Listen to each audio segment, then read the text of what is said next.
How's everybody doing? I hope you guys are excited because this is a topic I'm extremely excited to share with you all. So imagine having a GPS for the future of healthcare, one that not only shows you where we're headed, but actually help build the roads. Our keynote speaker today is that rare breed, a physician executive who served in 3 C-suite roles: Chief Medical Informatics Officer, Chief Quality Officer, and Chief Medical Officer. While most leaders master one instrument, Dr. Charles DeShazer conducts the entire orchestra of healthcare transformation. At the Cigna Group, he turbocharged AI to revolutionize quality and patient experience across the enterprise. At Google Health, he helped architect the platform's redefining global clinical informatics. And at Highmark Health, he delivered over $1 million in medical utilization savings. No, I'm sorry, I said that wrong. Over $100 million in medical utilization savings, because that's what happens when you combine physician expertise with digital innovation genius. Today, he is the strategic advisor companies call when they need to turn AI buzzwords into bottom-line results. Please help me welcome Dr. Charles DeShazer to the stage.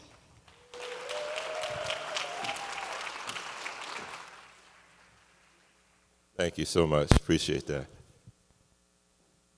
Good afternoon. This is really an honor to be here with the Kingdom Fellowship family, which I'm a part of, and to share my passion around AI and transformation. And AI is literally changing everything in the world. And so I want to talk about that. And my goal today is really not just to show you what AI is, but how you can apply it on a very tactical level. So we're going to fit a demo in the middle of the presentation, and also want to underscore how this can build economic empowerment for our community, which is so critical.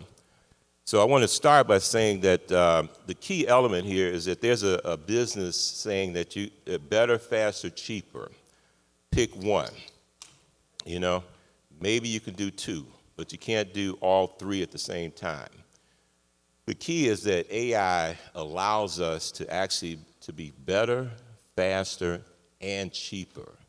And that's a differentiator. To harness that power in your business and in your day-to-day lives is a game changer. So I want to talk more about that. So I've been, practiced for 12 years, primary care doc, and then 30 years ago I got fascinated by computers, and that fascination was driven by AI. So AI has been around for 30 years. And so that's what really drove me into technology and healthcare. But fast forward to, 5 years ago, and what's different about generative AI is that it really changes the game. And I realized this as the global clinical product manager for Google. So I was developing clinical systems for folks across the globe. And what I realized, these engineers were in the lab and they were doing all these strange things with, natural language processing. They were texting, create a apple tree and in a garden, and the computer would generate these images. And I didn't know at the time that was the beginnings of generative AI. And it was just amazing. But then I began to see how this can change the practice of medicine at that time. And so that was really eye-opening for me and really, pulled my coattail that, hey, this is something big going on.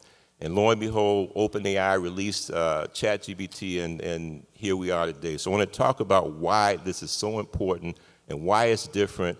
And it's important to understand why this is different. So this is not something you should be afraid of. It's not something you should back away from. We really have to lean into this because this is truly game-changing.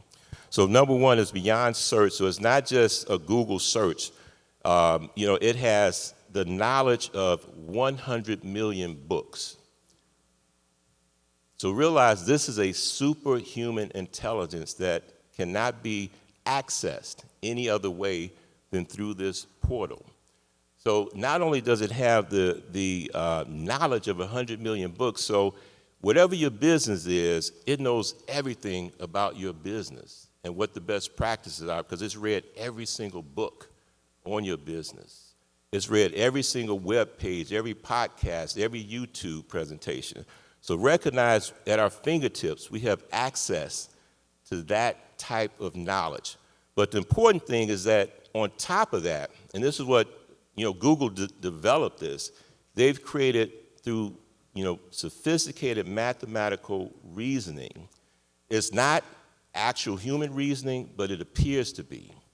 And so you have human-like reasoning, means that it not only has all this knowledge, but it understands what it means. That's what's different, okay? And it understands how to put things together. And it does it at a pace that is unbelievable.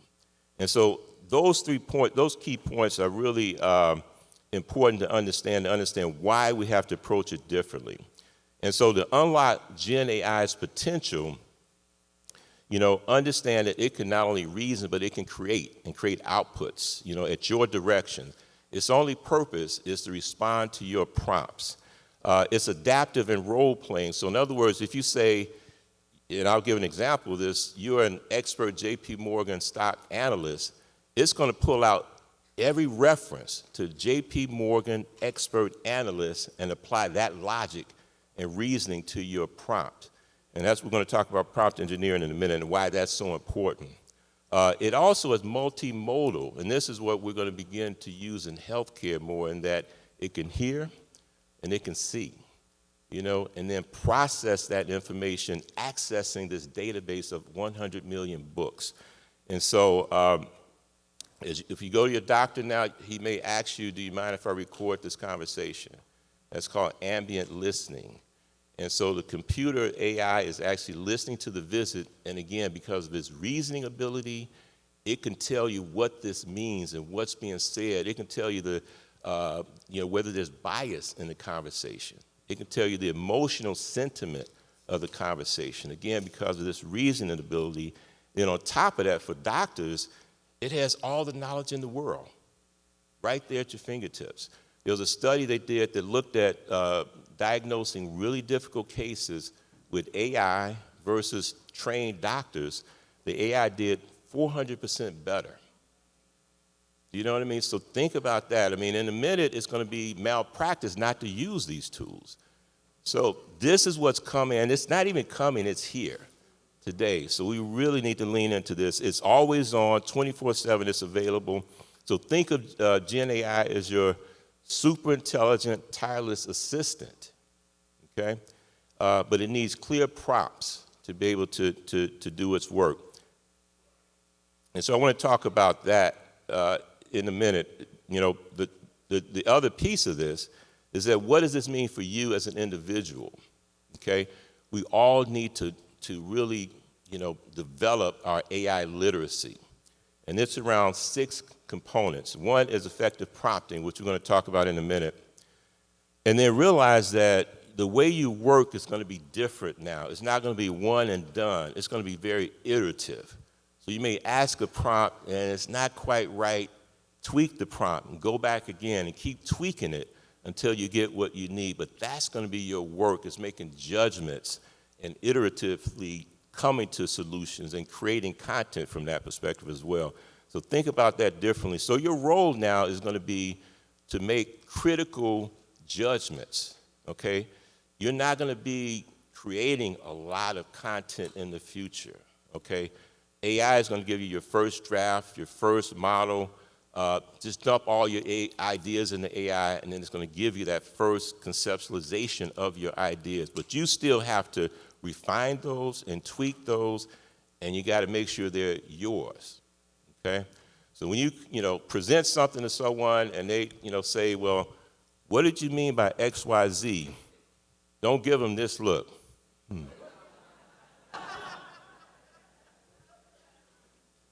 What do you mean what I mean? That's my grandson's response. What do you mean what I mean? So you have to be able to double click on anything you present out there as yours. You know what I mean? Even though AI facilitated creation of it, et cetera, but that underscores the point that it's a thought partner, not a replacement, okay? And so I think that's really important. Get in the habit of using AI in your daily workflow so you start to accumulate the benefits every day. I use it literally every single day, just about everything I do. Everything I do is better, faster, and cheaper right now. So really get into that habit. Now, the other thing that, may not be as, it's a little subtle thing, but this is important also, which I've had to do, is create some way to organize all of the output from AI. You'll realize, that's what it does. It generates all this output. But if you don't organize it or store it or put it in folders somewhere, you'll forget about it. It'll get lost, and you're still in, chaos in terms of information. So that's another important thing. And then also critically important is the continuous learning, okay? This thing, in 30 years, I've never seen anything move as fast as AI is moving. And it's like leaps and bounds, like every week is something new. So that's really important. And then the final thing I want to underscore, whether you own a business or not, you own a business, and that's you. You know what I mean?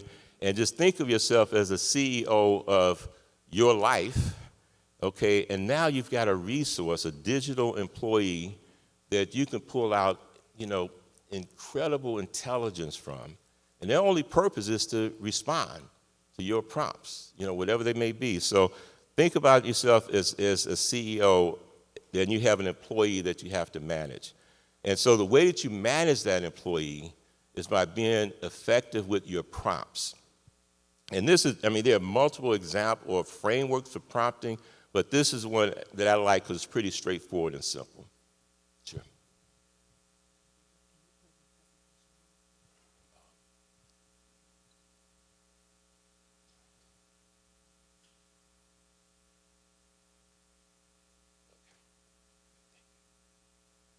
And so number one is to define AI's role. And again, by defining the role, it's important because now this specializes expertise that it calls on. It reads the books related to that expertise. You know what I mean? And it brings that forward. Specify the task, the exact job you want the AI to do. Basically describe the inputs. And I'm going to show you an example where the input can be a file.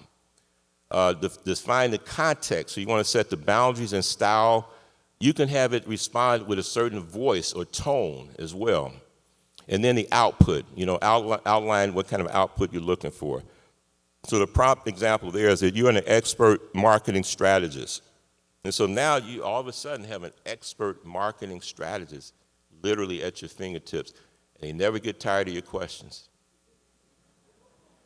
Ask all night long if you want to. Keep it coming.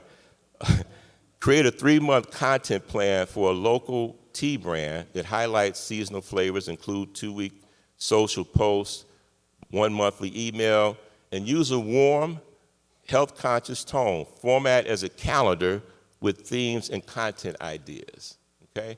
And that's what you will get at a whole nother level. So I want to go ahead and do an example. And I want to share this with you also, but here, there are certain things AI is not good at, okay, right now. So it's still not good enough in medicine for diagnostic support. Do you know what I mean? There's still biases in the content that limits its usefulness. But these are the things that today is really good at. Summaries, instant summaries in a second. Creative brainstorming, again, getting that idea, use AI as your thought partner and keep bouncing ideas off of AI. And it has, again, 100 million books to pull from to help you to develop that idea. It's good at organizing meeting notes. That's what ambient listening in the medical practice does. It automatically formats as a doctor's note. It understands what the patient is saying, understands what the doctor is saying, and it formats the note. And that's having a tremendous impact on burnout in healthcare today. but it's excellent at that. Clear explanations. So if there's something you're confused about, drop it in the chat and say, chat, explain this to me like I'm a 10-year-old. You know, if you're a mechanic, explain it to me like using mechanical metaphors so that I can get it. You know what I mean? So you can, customize that output in a way that helps you to understand, complex content. And there are many uses of this that are happening in healthcare now to help patients to understand, their conditions, et cetera. So that's going to be a big area. It's really good at that. To be able to, output, again, the first drafts and then, publish and refine those drafts. Again, use it as a thought partner. And so I want to do a quick demo here. And let's see if we can switch it. It's going to just show up here.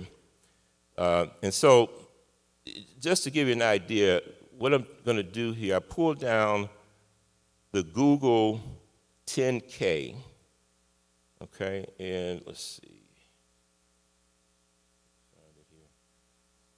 This is the Google 10K, and it's their annual report, publicly traded, so it's 100 pages. 100 pages long. I mean, look at the dense, it's complex. What is this about? You know what I mean? But this tells you everything about Google. Every year they have to, publish this.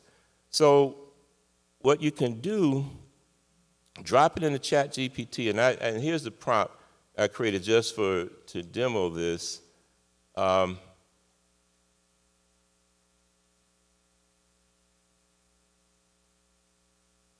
So you are a top JP Morgan stock analyst, okay, the role. The task, review this 10K and summarize the top 10 most important points, okay? And then summarize lessons for me as a small business owner. So let's take Google as a best practice. Okay, what can I learn from Google to apply to my small business? Make the tone insightful and humorous, like a little fun, so make it kind of funny, as you talk about it. Then output it in a form that makes it easy for me to scan and understand it. You can add any other thing, make it a 10th grade level, use very simple words, anything you need to make it customized for you to help you to better understand it. So that's the prompt. So it's read the document in a second, literally 100 pages. And so here are the highlights. Number one, ad money still rules the house. Over 75% of revenue still comes from advertising. Yes, AI is cool, but YouTube ads and Google search are still paying the bills. However, AI is the new oxygen, okay, for Google. And this is their most recent one, so this is current strategy. Gemini 2 is everywhere. Search, YouTube, Gmail, Maps, Alphabet calls itself AI first, like it's oxygen, not optional, okay? Cloud is growing, but not as juicy. Google Cloud is becoming a solid second leg of the stool, infrastructure, AI development, workspace, but margins are thinner than ads, okay? So it synthesized all of that information in a second, and it made it humorous. Okay, let me put some jokes in here. And so, but now you know what's happening at Google. Okay, their cloud is there, but it's growing, but not as big. AI is the new oxygen. And then they're making other bets, expensive lottery tickets, Waymo, health, life sciences, other moonshots are still burning cash. Some generate revenue, but most are in trust us, this will matter someday mode. Do you know what I mean? And so, so you can get the sense. And so anything you want to know more about or get more insight into, you can drop it in here, put that kind of prompt, and you got it, just like that in seconds. So what are the lessons for small business owners? Okay, number one, diversify, but don't dilute. Ads pay Google's rent. Your business should have a core cash cow that funds experiments. Don't let shiny objects drain you like other bets due to Alphabet. So it's saying Alphabet is wasting a lot of money on those moonshots. You shouldn't do that as a small business. Focus on your cash cow and make sure that's solid. The other big thing, which is the key point of this session, is bet on technology early, okay? Google doubled down on AI a decade ago. Again, that's when I was there playing around in the lab, which is blowing my mind. And now it's everywhere. For you, maybe it's AI bookkeeping, CRM, or e-commerce tools. Adopt early before competitors eat your lunch. And that's the risk. Everybody's going after AI. You know what I mean? So if you're sitting on the sidelines, you're going to be disadvantaged pretty quickly, okay? Guard your margins. Fancy new products like Google devices often make less money than the boring care. Don't let fun projects quietly drain the profitability down. So you get the idea. So it broke out 10 key elements for a small business. Bottom line, Alphabet is basically running a giant lemonade stand where ads are the lemons, cloud is like sugar, and the other bets are the wacky new flavors no one's sure about yet. For your small business, keep your lemons fresh, don't skimp on sugar, and test new flavors without betting the whole stand. Just like that in a second. Now, who owns a business here? Okay. Young lady, what kind of business are you in? Okay. Okay, so let me do this. For many businesses, marketing is the key, okay? Let me ask this question.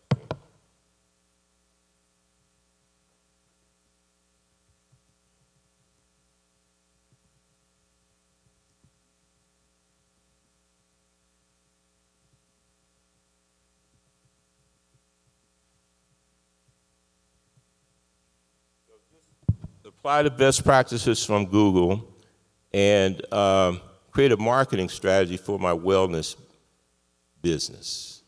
Okay?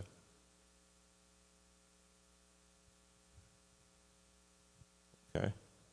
So, wellness marketing strategy inspired by Google. You know what? You can pick the top wellness company in the country and leverage those best practices. So, mission first, not just marketing copy. Google principle, organize the world's information and make it universally accessible. Your move, define a clear human mission, empower everyday people to restore energy, balance, and resilience. Your mission should drive every blog, ad, or product launch so customers know why you exist. AI-like personalization. So Google ads are powerful because they're personalized. Your move, segment your clients, stress relief seekers, weight management clients, holistic healers, fitness junkies, deliver content tips and offers tailored to their journey and leverage AI to do that. Think wellness ads that know you better than your Fitbit. Content as oxygen. You know, cloud equals community. So again, using the same framework, but define it for your marketing business. Subscription revenue versus one-offs. So again, not gonna go through every section here, but your flywheel, helpful is greater than safety. Your move, give away value, free stress test quiz. So you can see this generates ideas as well. And then it gives you an execution roadmap over the next 90 days.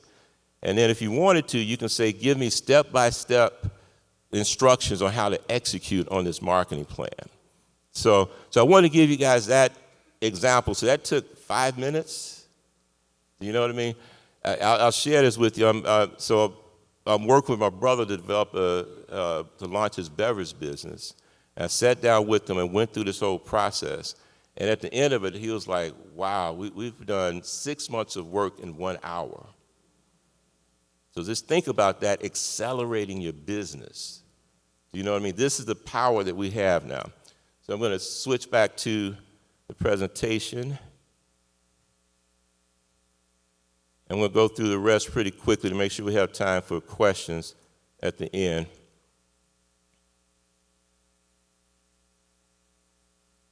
Oops. So I do want to highlight the risk also. So this is something we also have to pay attention to. Right now, AI is not perfect. It's going to make mistakes. It does what they call hallucinate. So, but you think about it, guys. I mean, this tool has read everything that's out there. So if it decided to be a con artist, it would be the very best. And I got tricked by this myself. I was looking for references, and it had a reference about this book. I was like, man, sounds like a great book. Let me go to Amazon and get this book. The book did not exist. Did not exist. But it looked like it was feasible, written by somebody who I knew would write a book like that. It has all this knowledge. So when it hallucinates, it's kind of dangerous. You know what I mean? So that's why you got to verify, you got to validate it, you got to test it against your own experience and your own expertise. So never accept anything out of the box from AI. It's got the inherent biases we touched on. There are data privacy issues we need to be aware of. And then, don't over-rely on it, okay? Do not over-rely on AI. Everything, in moderation, including AI. And I'm going to just share this with you. I don't know how it's going to, play out over time, but there are a couple studies that have shown that the more you use AI, your brain shrinks.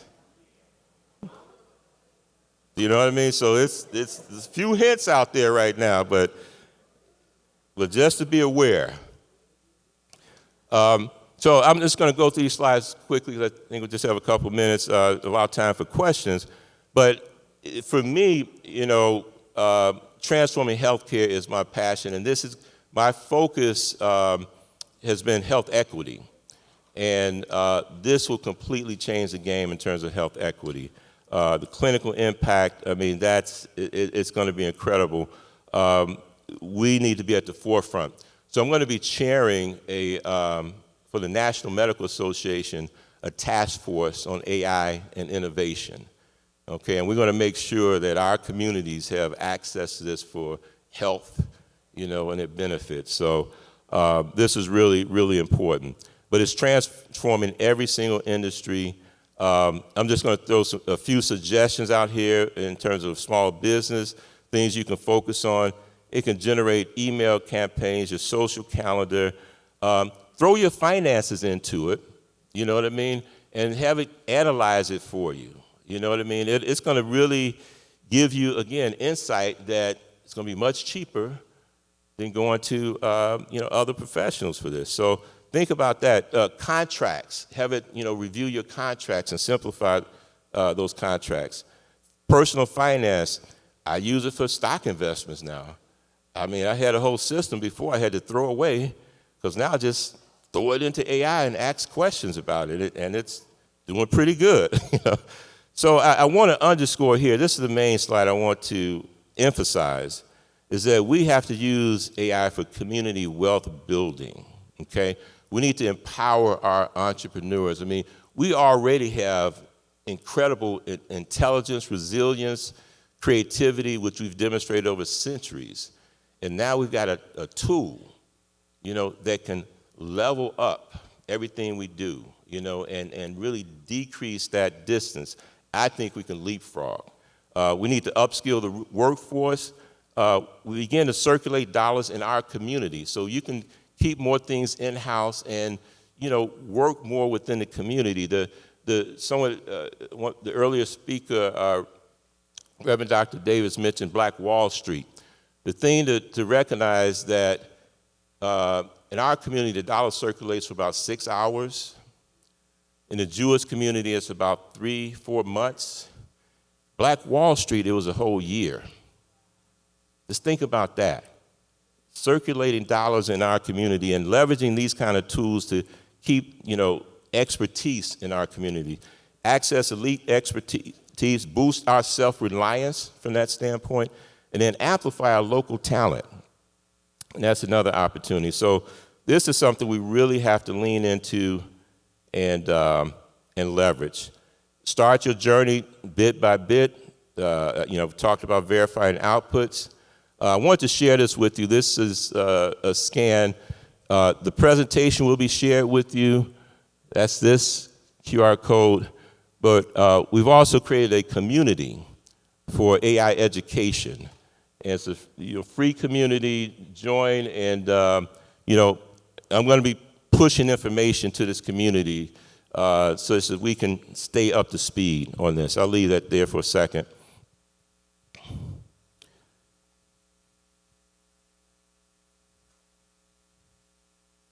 And you'll get this deck as well.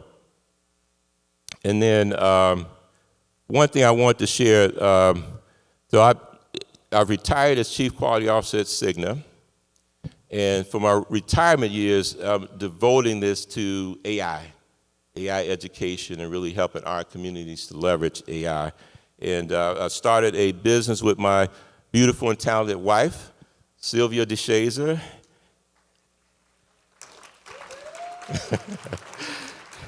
And we're really excited about connecting, her expertise, marketing, communications, with my tech and healthcare expertise to really help organizations to leverage AI, and again, focusing on our communities. I mean, we have an opportunity here, and I'll say this because I think if we don't, harness this opportunity, this may be our last opportunity. We may go the way of the Indian, here, but kind of not as relevant as we could be or should be.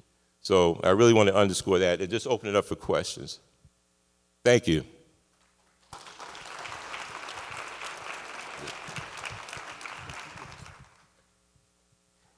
Let's give a hand clap for Dr. DeShazer. We only have a couple minutes for questions, but this is a question I wanted to ask. AI is looking towards the future. It is the what's now and going to be a part of creating the what's next.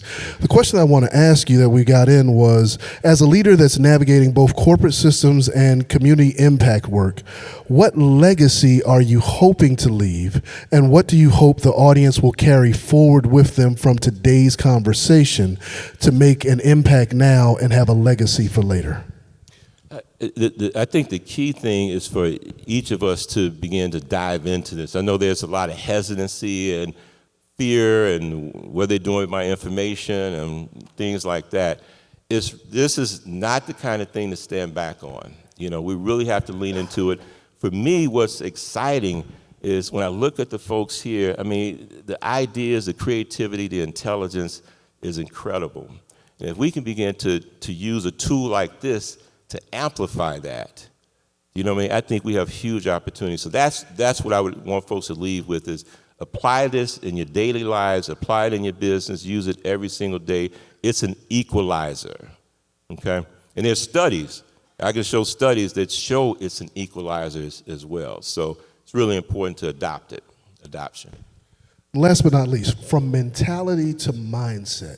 In this season of economic and social uncertainty, what are the mindsets and strategies that you think individuals and institutions need to adopt to thrive now and survive later?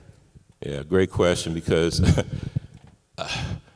that's such a good question, because in 30 years, I've never been afraid of technology, okay? I've been a first adopter. I'm always out there. I'm always doing that. I'm a little bit afraid now. I'm a little bit afraid of this technology because we really don't completely understand it, and the power is way beyond anything we can compete with from that standpoint. But the mindset is we got to use it, we got to leverage it, we can't be afraid of that.